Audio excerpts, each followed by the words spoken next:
Halo, assalamualaikum. Selamat malam semuanya. Maaf ya, Ibu upload materi malam-malam karena waktunya udah mepet banget. Ternyata PTS-nya dimajuin kan, sementara materi bab 2 ini udah Ibu masukin gitu ke soal PTS. Jadi mau nggak mau kita kejar target materi ya.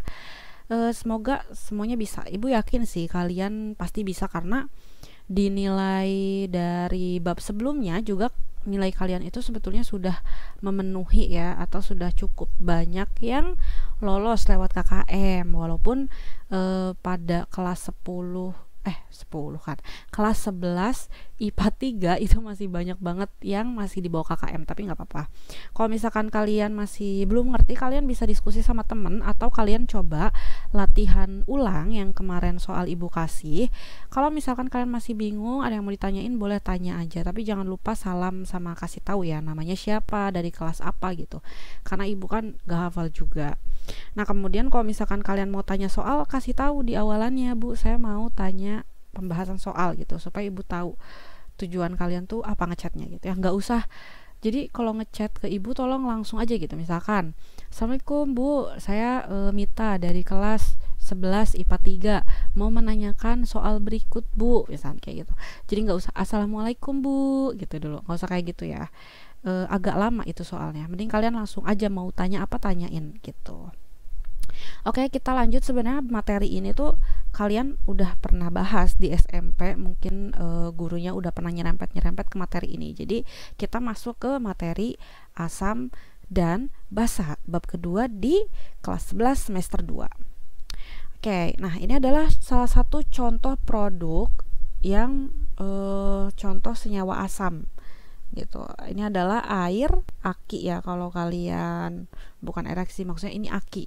Kalau kalian pernah lihat orang tua kalian ngoprek mobil atau pernah lihat di toko-toko ada dijual gitu, ini namanya aki, dan senyawa utamanya itu adalah H2SO4 atau asam sulfat gitu ya. Jadi contoh asam itu banyak banget di alam di sekitar kita gitu, ada banyak. Contoh lainnya ada cuka, mungkin cewek-cewek pasti tahu ya. Cuka itu biasanya kita pakai untuk bakso gitu. Nah, biasanya ciri-ciri dari senyawa asam ini, dia memiliki rasa asam, kemudian bersifat korosif. Korosif ini artinya merusak, bisa merusak logam, bisa juga merusak kulit atau benda-benda lain gitu. Kalau misalkan kadarnya pekat ya, tapi kalau misalkan kayak cuka itu kan dia udah diencerkan, dan kalian kan makan bakso tuh cukanya nggak mungkin sebotol dikasih ke baksonya kan, pasti kan cuma setetes dua tetes atau paling banyak mungkin sesendok ya, itu pun udah pasti asem banget gitu.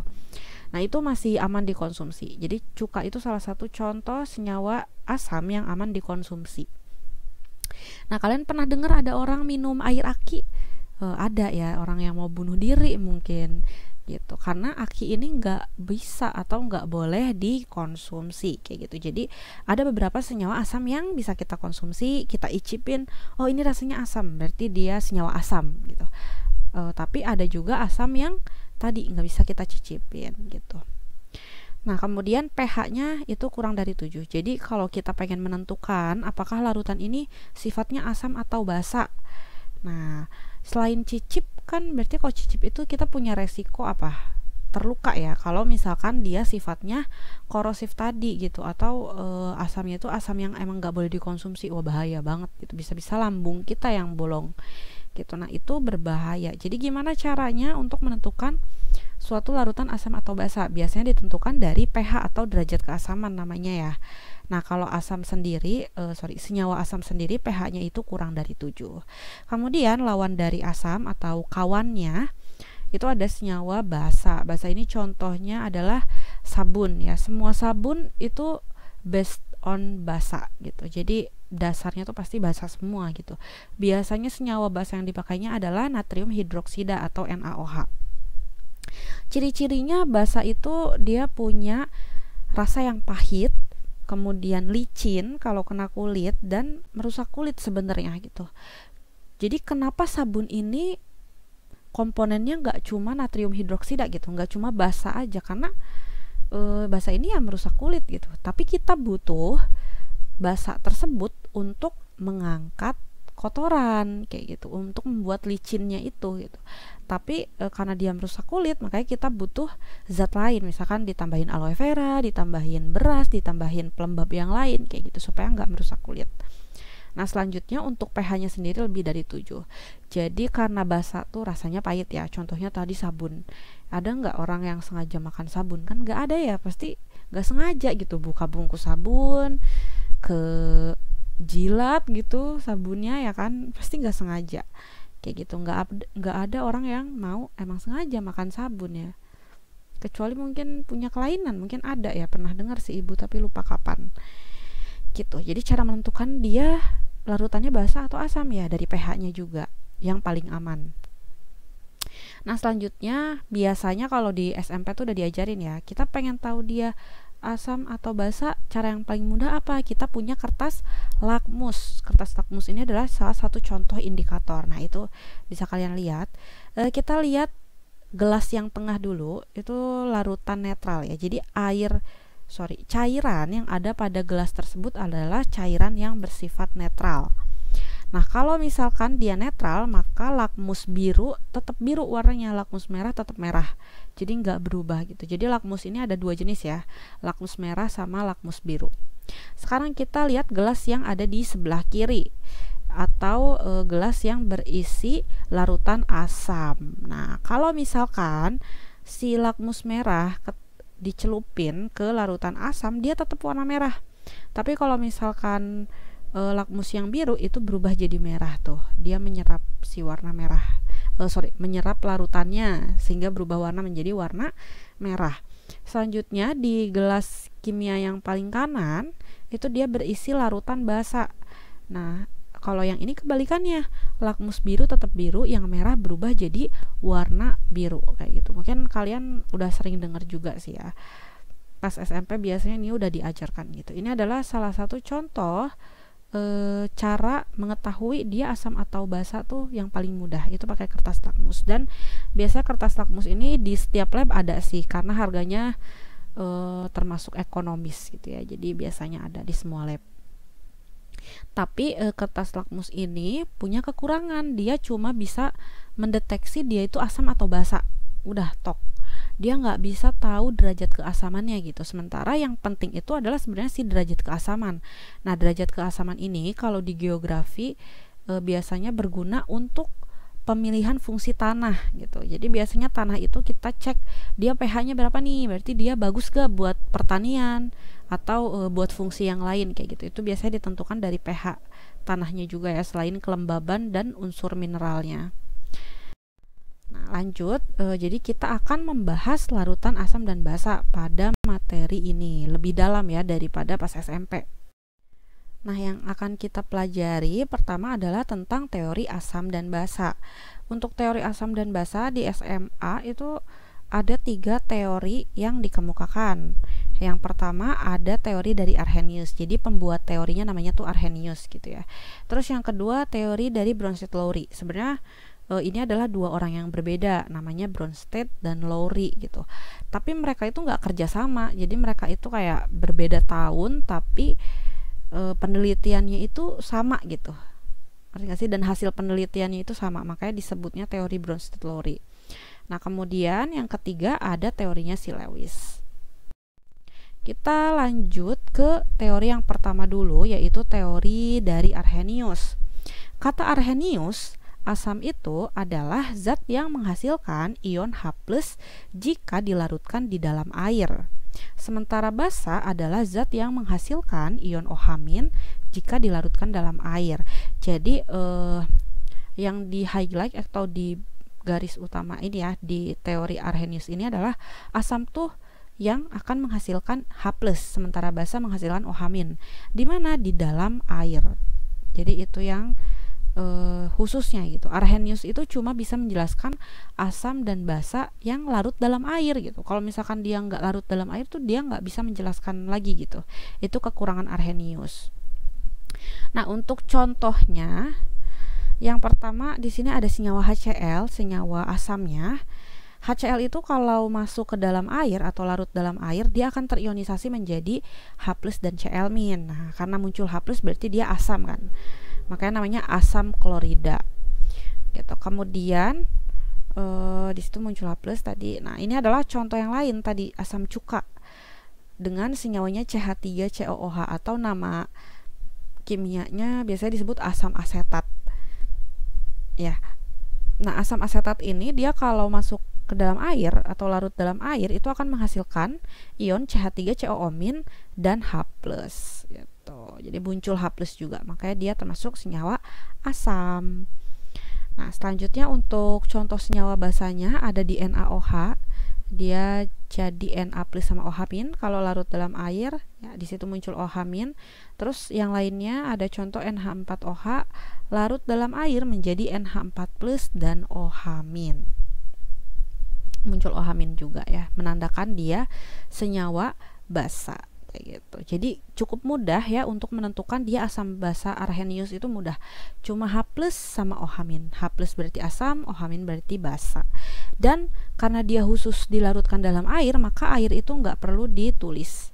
Gitu. Jadi kalau ada contoh reaksi kayak gini, ionisasinya nggak ada air, tapi muncul H+ OH-, berarti itu teorinya si Arrhenius gitu ya. Sekarang kita lanjut ke teori yang kedua, yaitu teori Bronsted dan Lowry. Nah, teori ini memiliki nama lain atau biasa disebut pasangan asam basa atau asam basa konjugasi. Konjugasi itu artinya pasangan ya. Jadi dalam teori ini senyawa yang satu dengan yang lain itu memiliki pasangan gitu dan disebut pasangannya pasangan asam basa. Nanti kita lihat contoh yang lebih detailnya lagi ya supaya nggak bingung. Kata mereka, asam itu adalah zat yang mendonorkan proton atau H+. Sebenarnya ini saling berhubungan ya. Kalau kata Arrhenius, asam itu dia menghasilkan H+, berarti kan dia punya banyak H+ tuh si asam tuh ya. Berarti asam ini adalah zat yang dapat mendonorkan H+-nya karena dia punya banyak gitu. Sementara basa ini adalah zat yang menerima si H+. Jadi ada yang ngasih, ada yang nerima gitu. Nah, yang nerima ini disebutnya senyawa basa gitu. Jadi kalau pada Bronsted-Lowry itu yang kita lihat adalah si H+-nya ya atau jumlah hidrogennya gitu. Kalau dia kehilangan hidrogen berarti dia asam, kalau dia nambah hidrogen ya berarti dia adalah basa karena dia kan nerima gitu ya. Nah, ini adalah contohnya karena Bronsted-Lowry ini bukan hanya dalam air, jadi bisa dalam pelarut yang lain, maka kalau dia dalam air tuh airnya ditulis gitu, H2O-nya tuh ditulis dalam reaksi tersebut. Kalau Arrhenius tadi kan H2O-nya nggak ditulis ya. Nah, ini contoh dari asam asetat yang bereaksi dengan air atau larut dalam air. CH3COO-nya, CH3COOH-nya itu jadi lepas. Di sini pasangannya adalah CH3COOH dengan CH3COO-. Nah, untuk menentukan pasangan gimana caranya? Cari yang senyawanya itu paling mirip gitu. Kayak misalkan CH3COOH, berarti paling mirip sama siapa? Paling mirip sama CH3COO-. Nah, itu adalah pasangannya. Kita lihat ya, di CH3COOH jumlah H-nya itu ada berapa? Ada 4 kan? H3 tambah H1 gitu. Jadi ada 4. Sementara di sebelah kanan CH3, jadi CH3COO-, berarti dia kehilangan H+, maka CH3COOH berperan sebagai asam. Sementara CH3COO-nya adalah basa konjugasinya atau pasangan basanya kayak gitu. Nah, selanjutnya pasangan yang kedua adalah H2O dengan H3O+. Tadinya H-nya ada 2 nih. Terus di kanan H-nya jadi 3. Berarti H2O ini kan nerima ya. Menerima proton atau menerima H+, maka H2O berperan sebagai basa, sementara H3O+-nya adalah pasangan asamnya atau asam konjugasi gitu. Nah, selanjutnya ini contoh yang kedua, NH3, berarti kira-kira dia berpasangan sama siapa? Sama NH4 ya, yang paling mirip. Di kiri H-nya ada 3, di kanan H-nya jadi ada 4, berarti NH3 ini menerima proton. Nah, berarti NH3 berperan sebagai basa, sementara NH4+-nya berperan sebagai asam konjugasinya atau pasangan asam. Selanjutnya H2O berpasangan dengan OH-. H2O itu dia tadinya ada H-nya 2. Di kanan H-nya tinggal 1, berarti dia kehilangan, maka H2O berperan sebagai asam, sementara OH-nya adalah basa konjugasinya. gitu ya. Kalau kalian masih belum ngerti, bisa diulang lagi gitu. Jangan putus asa, kalian pasti bisa ya, walaupun emang awalnya pasti agak pusing, gak apa-apa. Artinya kalian berpikir, daripada nggak pusing berarti nggak dipakai berpikir gitu ya otaknya.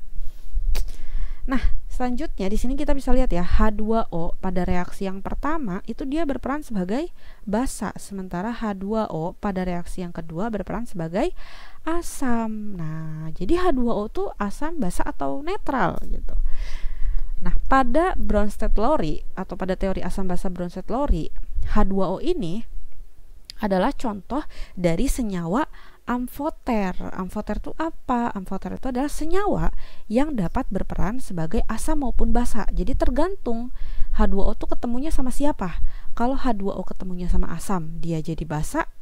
Kalau H2O ketemunya sama basa, dia jadi asam gitu.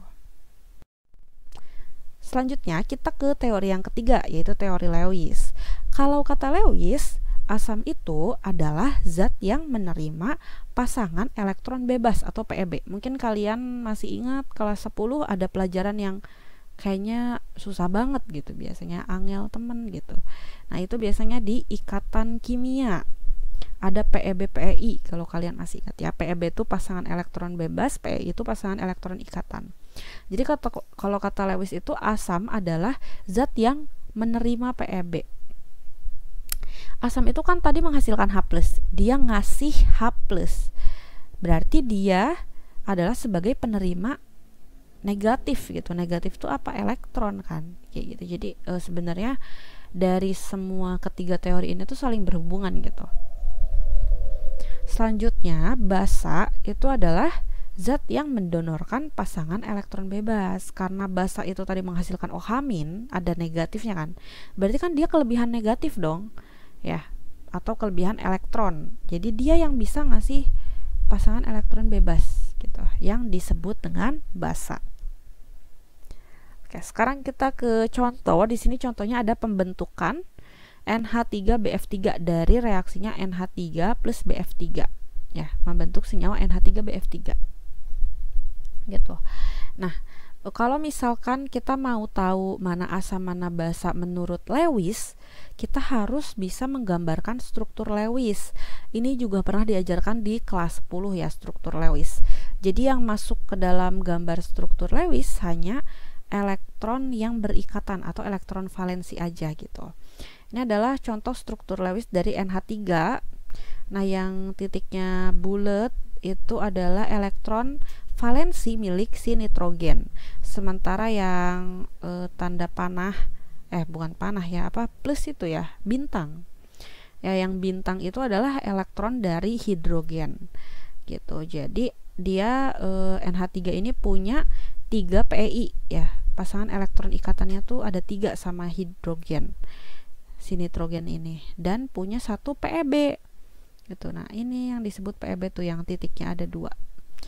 Kemudian untuk BF3-nya ini struktur Lewis dari BF3.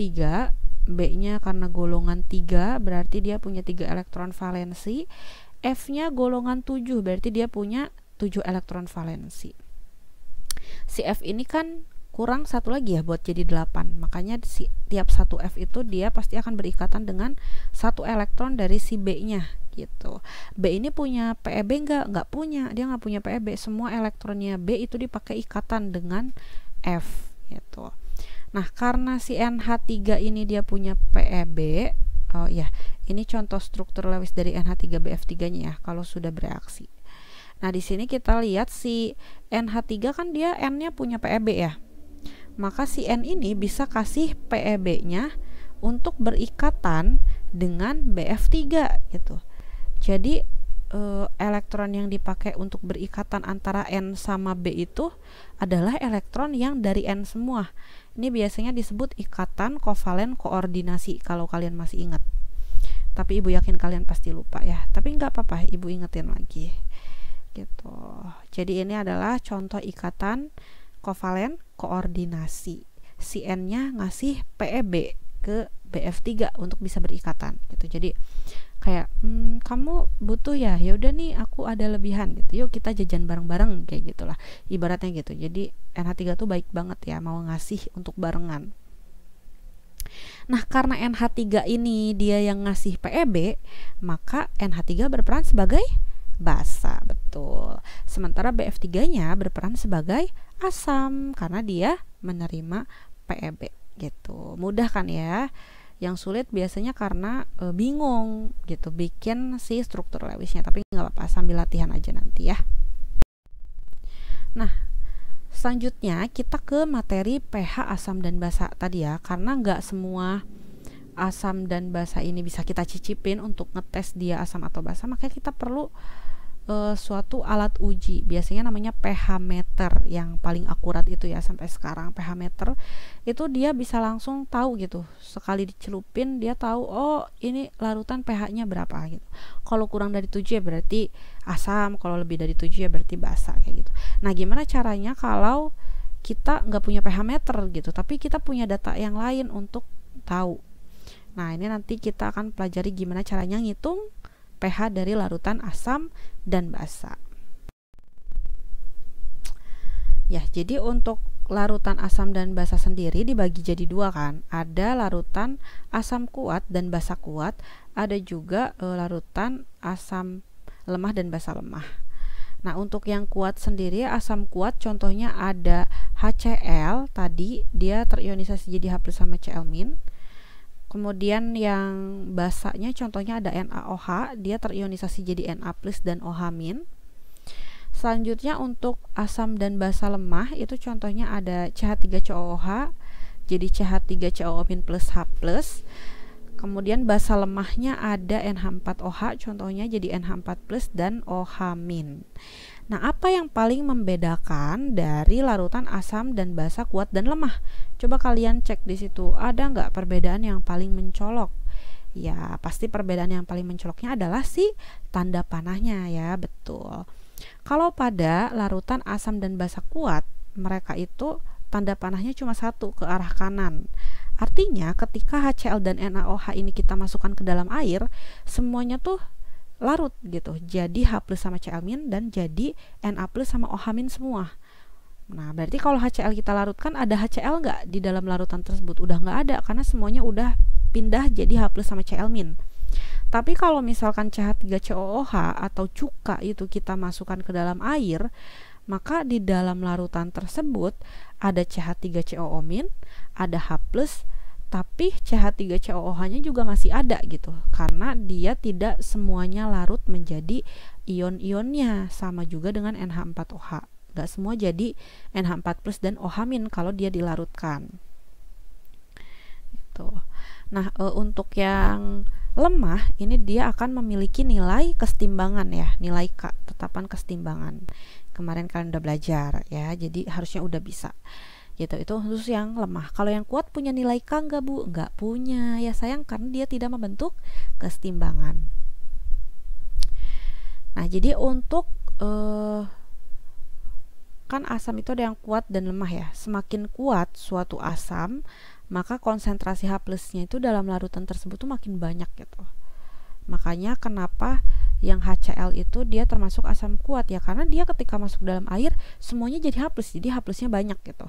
Tapi kalau CH3COOH masuk ke dalam air itu kan nggak semuanya jadi H+ kan, jadi otomatis konsentrasi H+-nya jadi pasti lebih sedikit gitu. Selanjutnya basa juga sama, makin kuat basa maka konsentrasi OH-nya berarti makin banyak tuh dalam larutan basa tersebut. Next kita lanjut ke perhitungan pH larutan asam dan basa. Jadi pH itu atau biasanya disebut derajat keasaman adalah suatu fungsi logaritma dari konsentrasi ion H+ dalam suatu larutan. Jadi kalau misalnya kita mau cari pH, maka kita bisa gunakan persamaan berikut, yaitu pH sama dengan negatif log konsentrasi H+. Nah, gimana Bu, kok udah ada logaritma aja gitu, di matematika aja tuh udah pusing logaritma. Tenang aja, perhitungan di kimia logaritma itu mudah sekali, malah mudah banget gitu ya. Tapi kalian harus hati-hati saking mudahnya, karena biasanya nggak teliti ya karena mudah banget tuh gitu. Nah, ini untuk mencari pH dari suatu larutan. Kemudian kalau misalkan larutannya basa, kita bisa cari juga pOH-nya atau derajat kebasaan. Sama juga rumusnya, cuma diganti jadi konsentrasi OH-. gitu ya. Nah, kalau pada kesetimbangan air yang bersifat netral gitu ya, H2O itu kan membentuk kesetimbangan menjadi H+ sama OH-, di mana dia memiliki tetapan kesetimbangan airnya itu 10 pangkat min 14 dalam keadaan standar. Jadi kalau di kimia itu atau di ilmu sains biasanya kita punya yang namanya keadaan standar gitu ya, atau acuan keadaan nih. Dia itu pasti segitu gitu. Kalau keadaannya berubah ya otomatis pasti berubah gitu. Jadi kita pakai yang tetapan pada keadaan standar, KW-nya. W itu dari kata water ya, atau air. K-nya nilai tetapan. Jadi KW itu adalah nilai tetapan kesetimbangan khusus untuk reaksi H2O atau air. Dia nilainya 10 pangkat min 14. Kemudian PKW-nya atau fungsi logaritma dari KW berarti kan min log KW-nya ya.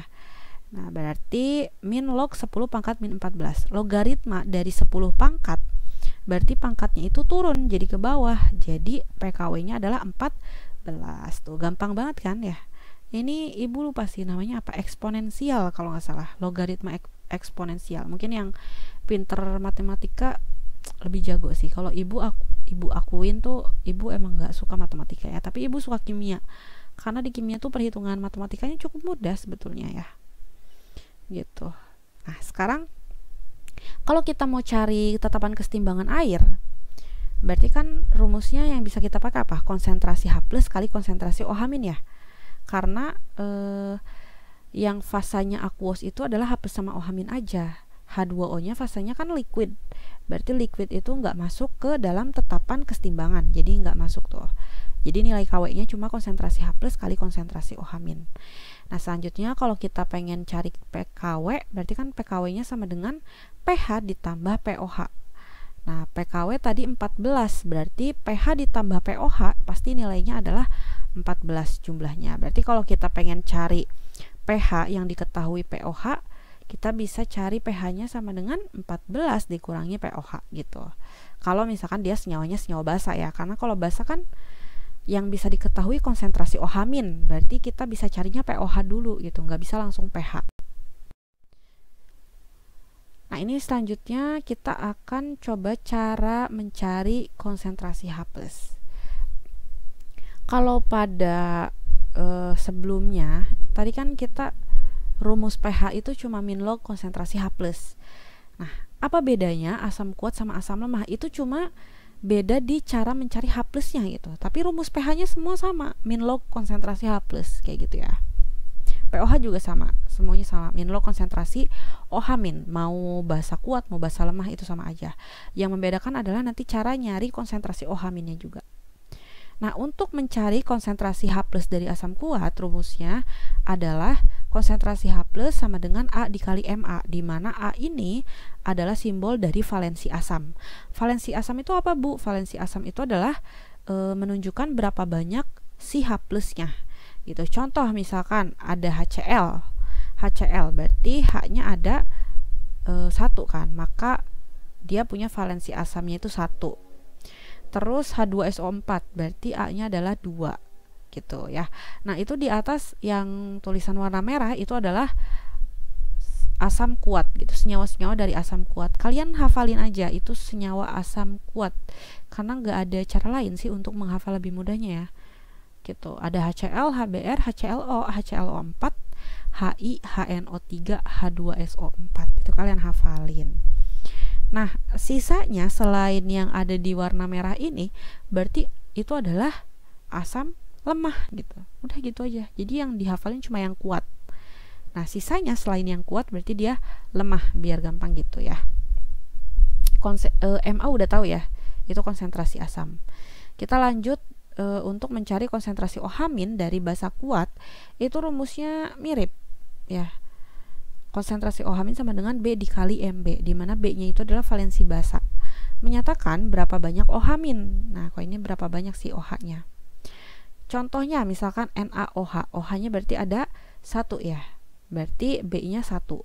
Terus misalkan MgOH 2 kali, OH-nya ada 2, berarti B-nya 2 gitu. Nah, basa kuat biasanya berasal dari golongan 1A dan 2A. Makanya di kelas 10, kalau ibu ngajar kelas 10, pasti ibu tekankan untuk hafal minimal golongan A gitu di tabel periodik, karena itu sangat berpengaruh sekali sama materi yang lain kayak gitu ya. Jadi kalau di kimia itu nggak bisa kita misahin bab satu dengan bab yang lain, itu pasti saling berkesinambungan gitu ya. Jadi di golongan 1A2A ada natrium, hidrogen, natrium, litium, kalium, kalsium. Di golongan 2 ada magnesium, barium kayak gitu ya. Jadi kalian coba buka lagi tabel periodiknya ya. Selain dari golongan 1A dan 2A berarti basa lemah, udah gitu aja supaya gampang untuk ngafalinnya ya. Karena kalian harus tahu dulu itu asam lemah atau asam kuat, basa lemah atau basa kuat untuk menentukan rumus cari konsentrasi H+ dan OH-nya. Oke, udah selesai ya materinya. Sekarang kita ke contoh soal. Perhatikan baik-baik di sini. Pada soal ini ditanyakan pasangan yang merupakan pasangan asam basa konjugasi pada reaksi tersebut. Nah, di sini ada HCl plus H2O jadi Cl- plus H3O. Sekarang HCl itu pasti berpasangannya sama siapa sih? Pasti sama Cl- kan, ya, yang paling mirip. Tadinya ada satu hidrogen, terus di kanan jadi nggak ada nih hidrogennya, berarti dia sebagai apa? Pendonor H ya, atau dia kehilangan, berarti pendonor atau berperan sebagai asam, betul. Nah, sementara Cl- ya berperan sebagai basa konjugasi atau pasangan basanya. Selanjutnya H2O berpasangan dengan H3O+. Berarti H2O-nya jadi nambah ya, H-nya jadi H3O+. Gitu. Berarti H2O menerima, maka dia bersifat sebagai basa. Sementara yang H3O-nya adalah pasangan asamnya gitu. Yang ditanya pasangannya berarti mana? HCl sama Cl, terus H2O sama H3O+. Jadi jawaban yang benar adalah yang C. Gitu ya, pasangannya. Kemudian ini contoh soal yang kedua, perhitungan dari pH. Ini contoh aja ya. Di sini ada senyawa basa BaOH 2 kali. Dianggap terionisasi sempurna pada larutan 2 liter BaOH 2 kali. Nah, di situ kan dia udah ngasih tahu tuh clue-nya, terionisasi sempurna. Berarti dia termasuk basa kuat gitu ya.